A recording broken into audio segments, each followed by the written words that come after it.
I'll give you the Ferrari if you can get it to run. Ha ha ha ha ha ha.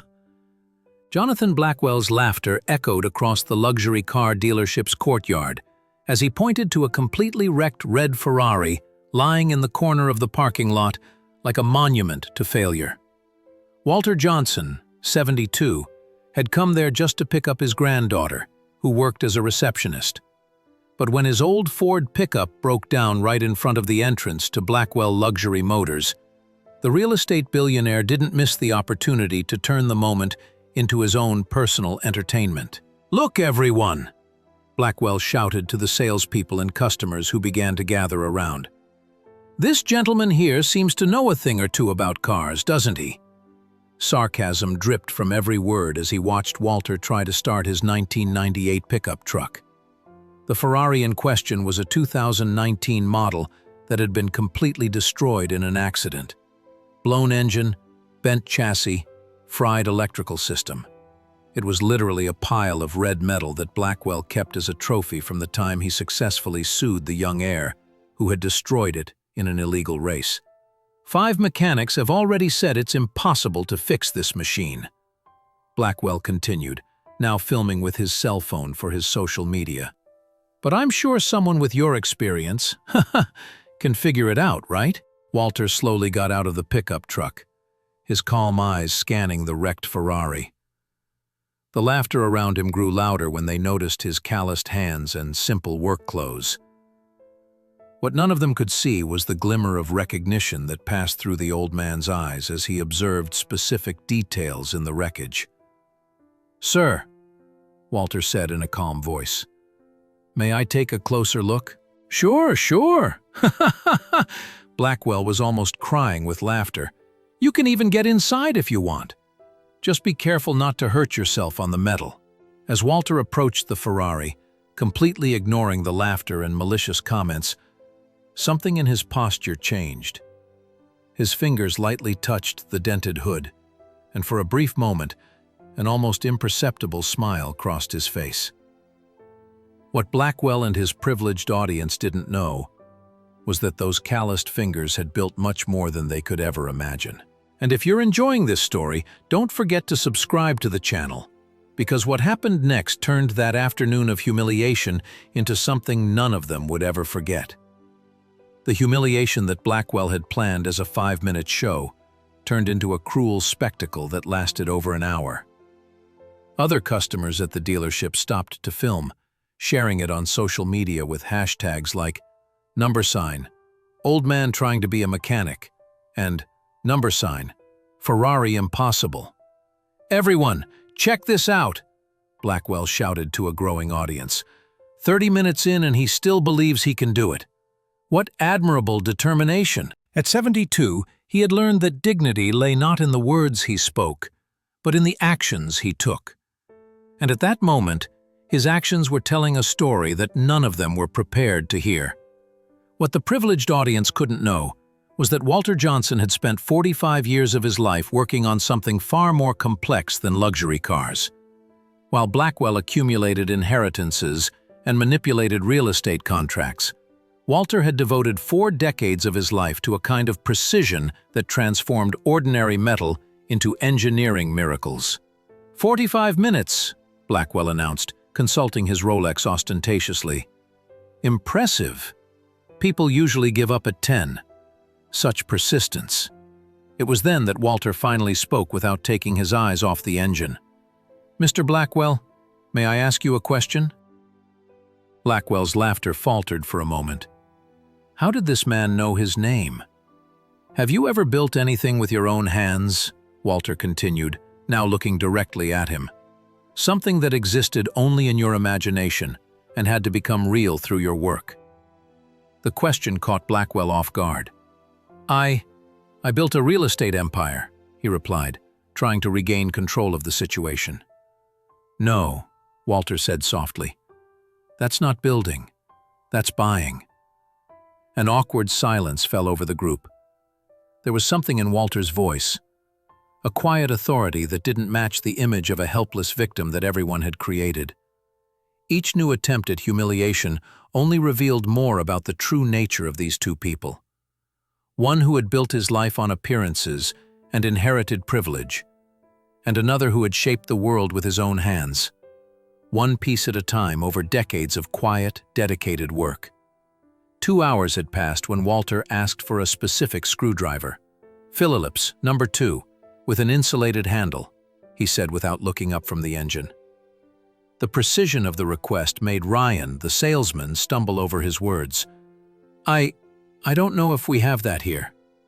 "Drawer 3 of the red bench, second shelf," Walter replied calmly, "next to the Torx keys." An awkward silence fell over the group. How did this man know exactly where to find tools in a workshop he had never visited before? Blackwell tried to regain control of the situation with a forced laugh. "Impressive. You must have worked in many workshops to know the standard organization so well." But something in his voice had changed. His absolute confidence was beginning to waver. It was then that Rebecca Johnson arrived from lunch and saw the crowd gathered in the courtyard.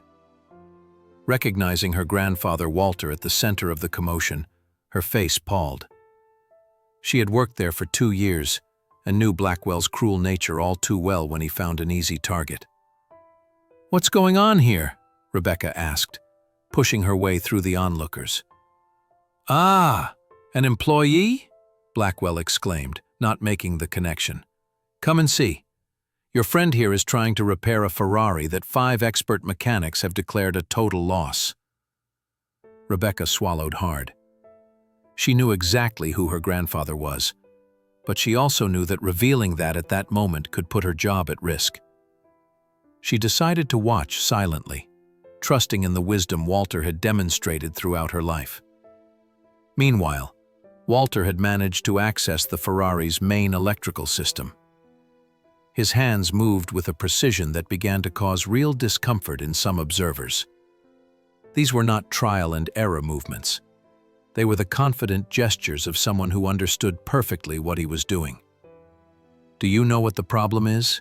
Walter said, finally addressing Blackwell directly. "This engine wasn't destroyed in an accident. It was sabotaged." The word sabotaged caused a restless murmur among those present. Blackwell laughed. But for the first time, the sound rang false. "Sabotaged? What imagination? It was a documented accident investigated by the police." "Of course, it was investigated," Walter replied.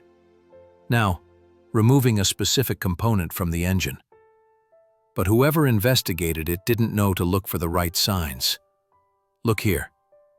This wire was cut on purpose, then burned to look like overheating.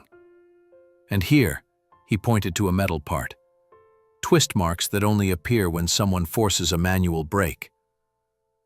The audience leaned in to get a better look. Even to the untrained eye, the evidence Walter pointed out was unquestionable. Someone had indeed destroyed that Ferrari on purpose, in a meticulous and calculated manner. "This is ridiculous," Blackwell exploded, but his voice betrayed his nervousness. "You can't prove any of this." Walter smiled for the first time that afternoon. Not a mocking smile, but one of someone who had finally found all the pieces of a complex puzzle. "Actually, I can. Every engine has a unique signature of wear and tear, and when you work with high-performance engines long enough, you learn to read those signatures like fingerprints." Rebecca felt her heart race. She knew that her grandfather had worked for 4 decades as chief engineer of Ferrari's racing engine division in Italy, before retiring and moving to the United States to be closer to his family. But more importantly, she knew that Walter had personally designed the engine for that particular Ferrari. "Sir," Walter said, looking Blackwell straight in the eye, "may I ask you a question about the insurance you received for this Ferrari?" The color drained from Blackwell's face. How could this man know about the insurance? What the privileged audience couldn't imagine was that Walter Johnson wasn't just repairing a wrecked Ferrari. He was carefully unraveling a $1 million fraud piece by piece with the same precision he had used to create hundreds of engines throughout his career. And each new discovery brought him closer to a truth that would turn that afternoon of humiliation into something much greater than anyone present could have imagined.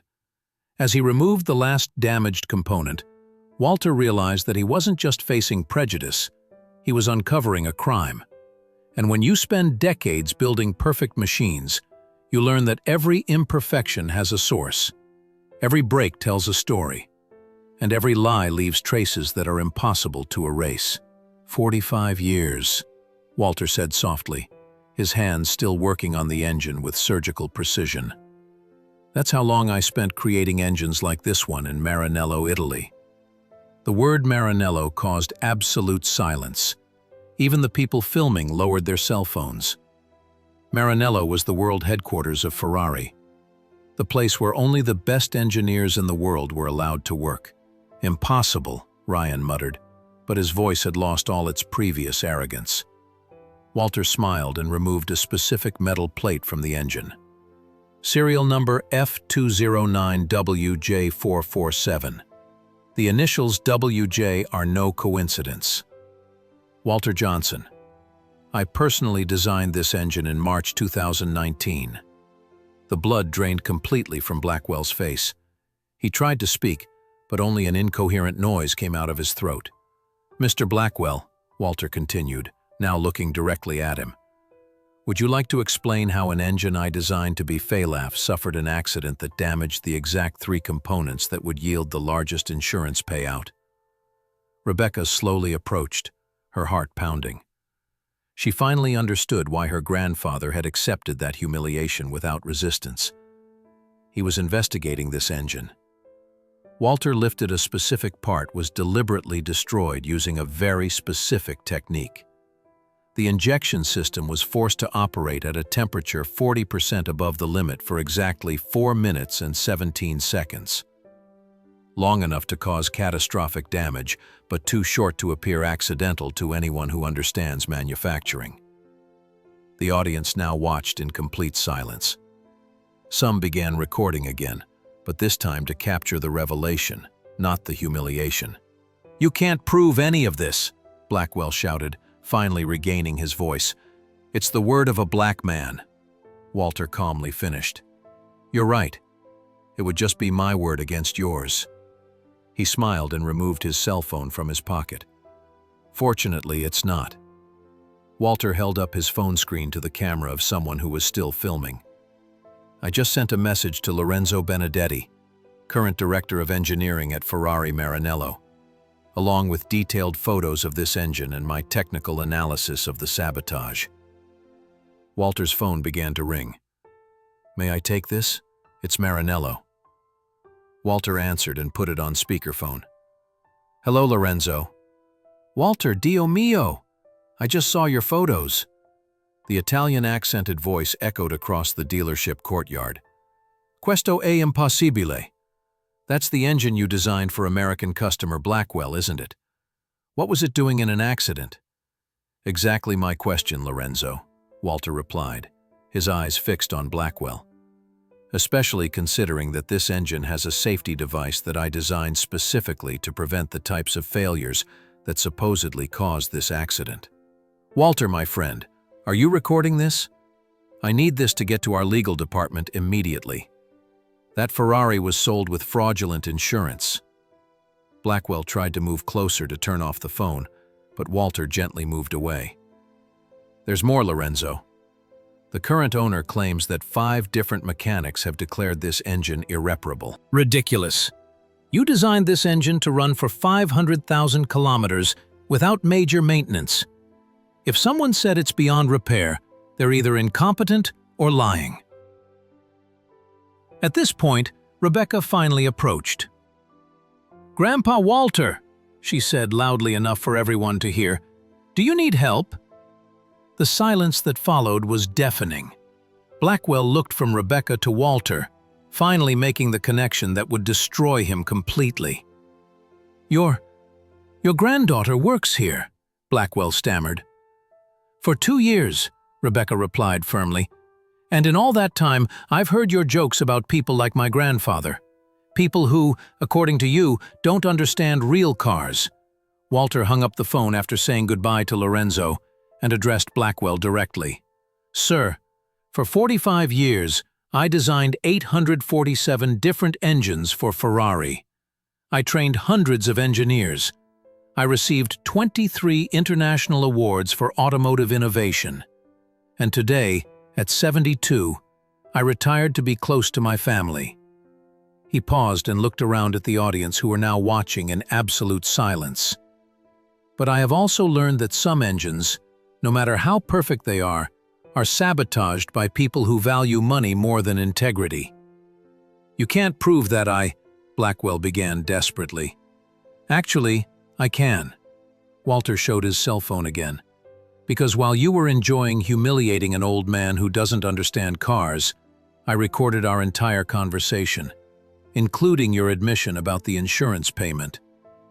Blackwell's face turned into a mask of pure terror. In his arrogance, he had commented on receiving $2.3 million in insurance money for a totally irreparable Ferrari. "And since we're talking about recordings," Walter continued, "I imagine the insurance company will be very interested to know that the accident that cost the millions was in fact intentional sabotage documented by the engine's creator himself." Blackwell began to visibly shake. His real estate empire, built in part on fraudulent insurance money, was about to collapse. Worse still, his arrogance had been recorded and broadcast live to hundreds of people. "Mr. Walter," said one of the customers who had been filming, "can I post this on my social media? The world needs to see this." Walter nodded kindly. "Of course, but do me a favor. Post this too." He walked over to the Ferrari's engine and with precise movements that showed decades of experience, began to reconnect it. In less than 10 minutes, the engine that 5 mechanics had declared irreparable came back to life with a perfect, powerful roar. The sound of the Ferrari engine echoed across the courtyard like a symphony of justice. Meanwhile, Blackwell stood frozen, watching not only his fraud exposed, but also his arrogance humiliated by the man he had tried to belittle. Rebecca approached her grandfather and whispered, "How did you know it was the engine you had designed?" Walter smiled softly. "Honey, when you create something with your own hands, you recognize your work, even in the wreckage, just as you recognize when someone tries to destroy it on purpose." As the engine continued to run perfectly, a single question hung in the air. What would happen when the insurance company, Ferrari Corporate, and the authorities received the recordings that were being sent at that very moment to dozens of different addresses? 3 weeks later, Walter Johnson sat in the FBI office in Los Angeles, watching agents review hundreds of documents spread out on a huge table. His casual recording of an afternoon of humiliation had become the centerpiece of a federal investigation into insurance fraud involving multiple companies and millions of dollars. "Mr. Johnson," said Agent Martinez, looking over her glasses, "your technical analysis was crucial. We discovered that Blackwell Corporation defrauded insurance companies of at least 17 luxury vehicles over the past 5 years, always using the same sabotage technique you identified." Walter nodded calmly. At 72, he had learned that patience was a more powerful virtue than anger. And Mr. Blackwell himself arrested yesterday morning, resisting arrest, attempted bribery, obstruction of justice, and fraud on multiple counts.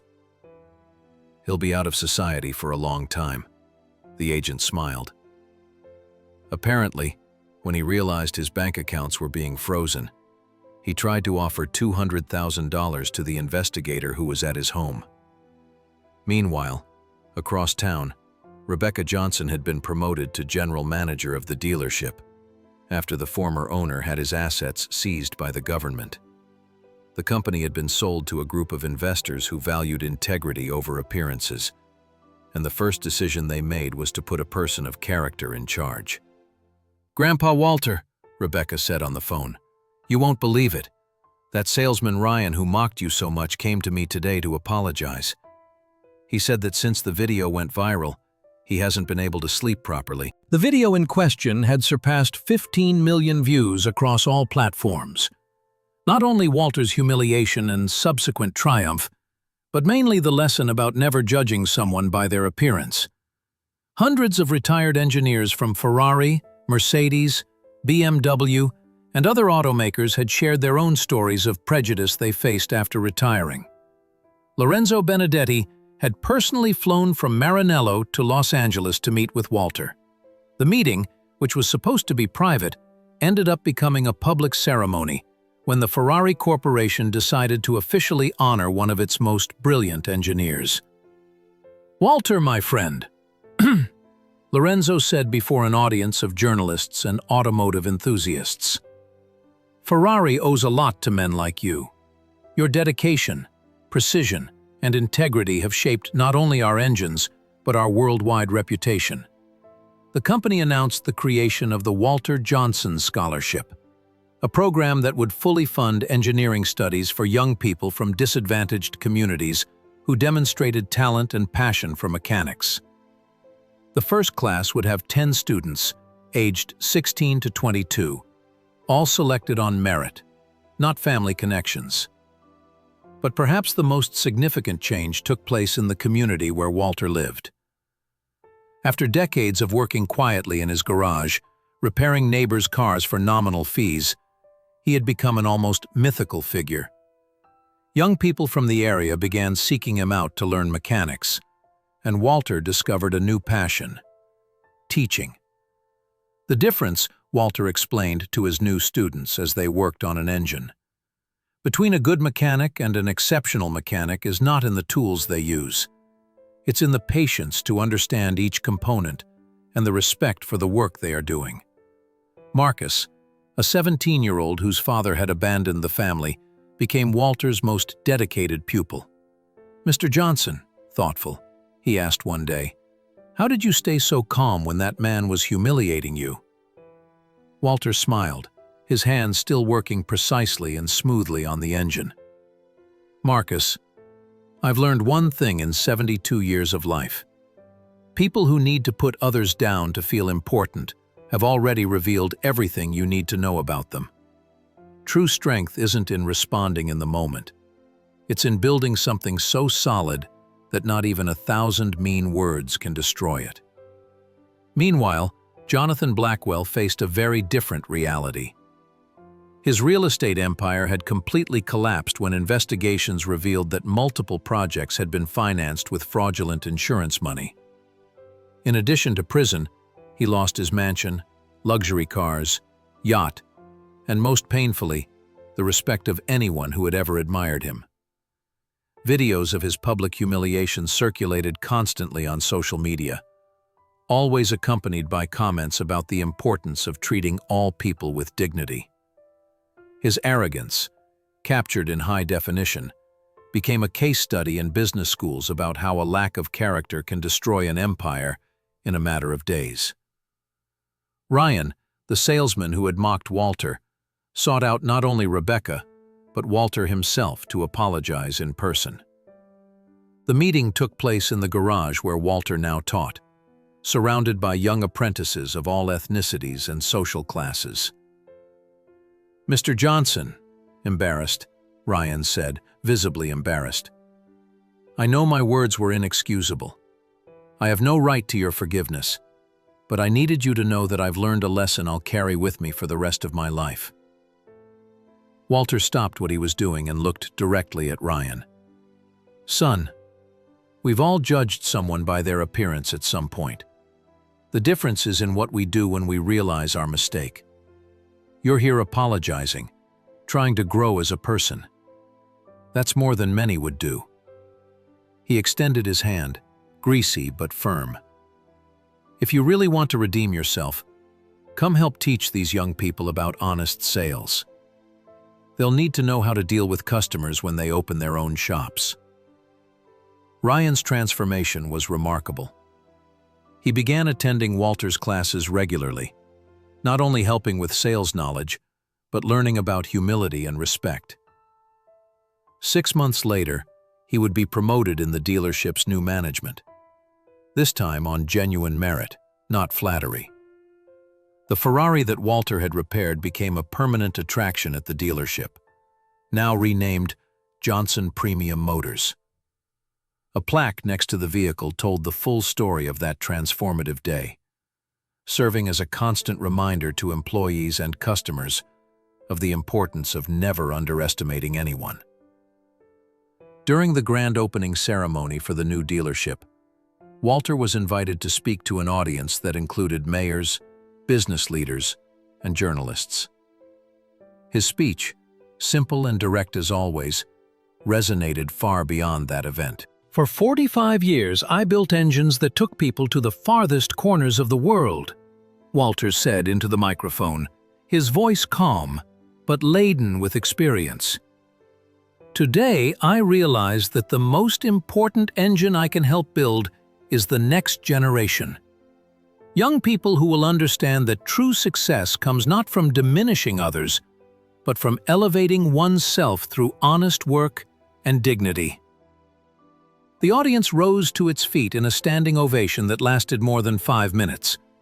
Among those present were dozens of other retired professionals, doctors, engineers, teachers, artisans, who had faced similar prejudice after leaving their careers.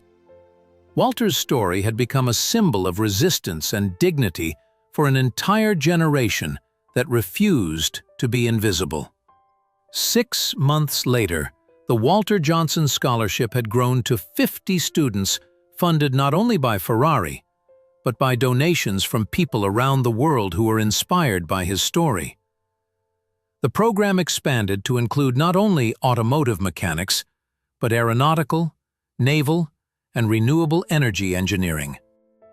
Marcus, the young man who had asked about patience, was accepted into the California Institute of Technology on a full scholarship, carrying with him the lessons he learned in Walter's garage about persistence, respect, and excellence. In his acceptance letter, he wrote, "I have learned that true knowledge comes with humility, and that the greatest honor is to use your skills to lift others." Last week, Walter received an unexpected letter. It was from Jonathan Blackwell, written from prison.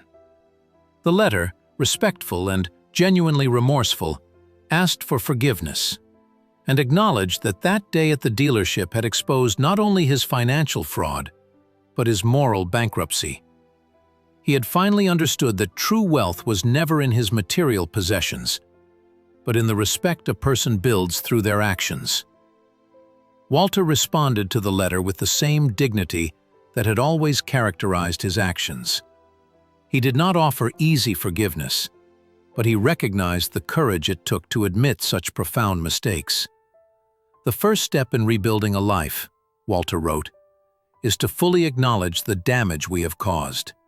The second is to devote the rest of our days to repairing the damage, through actions, not words." Today, at 73, Walter Johnson wakes up every morning knowing that his life has a renewed purpose. His garage school is visited by engineers from around the world, all wanting to meet the man who turned a moment of humiliation into a movement of global inspiration. Rebecca often watches her grandfather teach and reflects on how a single day changed not only their lives, but the lives of hundreds of people around the world. "Grandpa," she said recently, "did you know this was going to happen when you accepted his challenge?" Walter smiled, his hands still precise even after decades of work. "Honey, I've learned that when you live your life with integrity, you don't need to plan revenge. Life takes care of putting each person in their rightful place." Walter Johnson's story proved that the best revenge is not to destroy those who hurt you. It is to build something so extraordinary that their opinion becomes completely irrelevant. He turned decades of silent prejudice into a force that changed lives, proved that true greatness never depends on skin color, age, or bank account, and showed that a man of integrity can defeat any empire built on lies.